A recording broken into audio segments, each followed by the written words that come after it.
In this lesson, we will look at a helpful tip regarding the order in which you should examine the two statements in a data sufficiency question.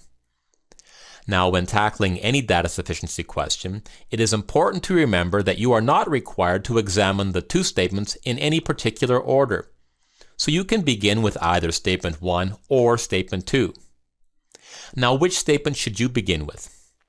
Well, to answer this question, we should recognize that when the test makers develop a data sufficiency question, they can make the question harder to solve by using two techniques. Both of these techniques rely on the fact that most students examine the two statements in the order in which they are listed. That is, they examine statement 1 and then they examine statement 2. With this in mind, test makers can make a data sufficiency question harder by making statement 1 more difficult than statement 2. So if a student examines statement 1 first, and it is more difficult than statement 2, then the student may have problems determining whether or not statement 1 is sufficient. As such, he or she may become flustered and be unable to solve the question altogether, or waste considerable time.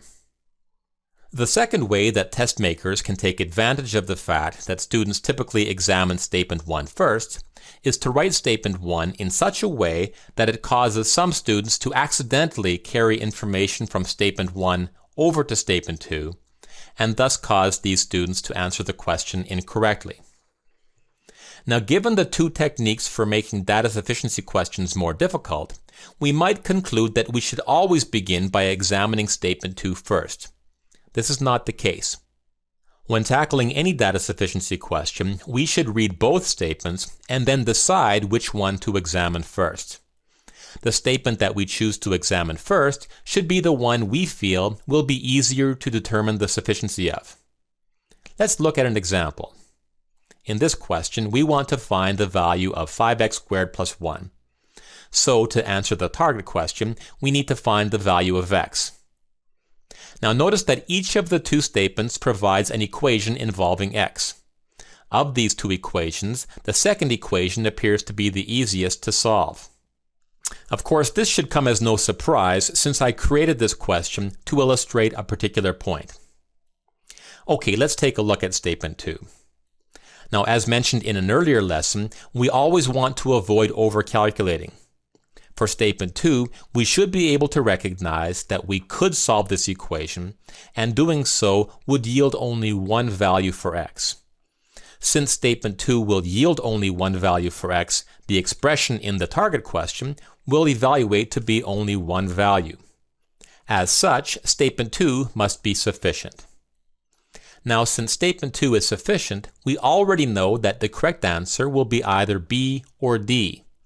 So if we were unable to determine whether or not statement 1 is sufficient, we would have only two possible choices to guess from.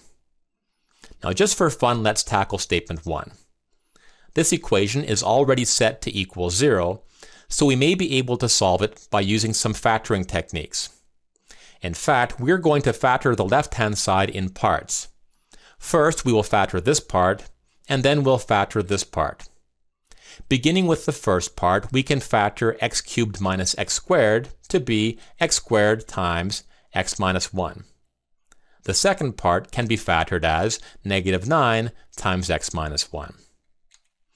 Now notice that both parts feature x minus 1. As such, we can combine both parts as follows. At this point, notice that we can still factor x squared minus 9 even further. This can be factored to be x minus 3 times x plus 3. Now that we have completely factored the left-hand side, we can see that x must equal 3, negative 3, or 1.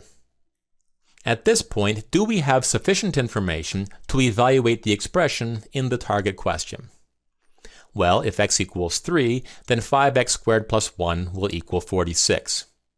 If x equals negative 3, then the expression evaluates to be 46 as well.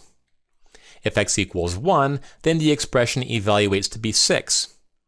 Since the three values of x fail to yield just one answer to the target question, statement 1 must be not sufficient, which means the answer is B.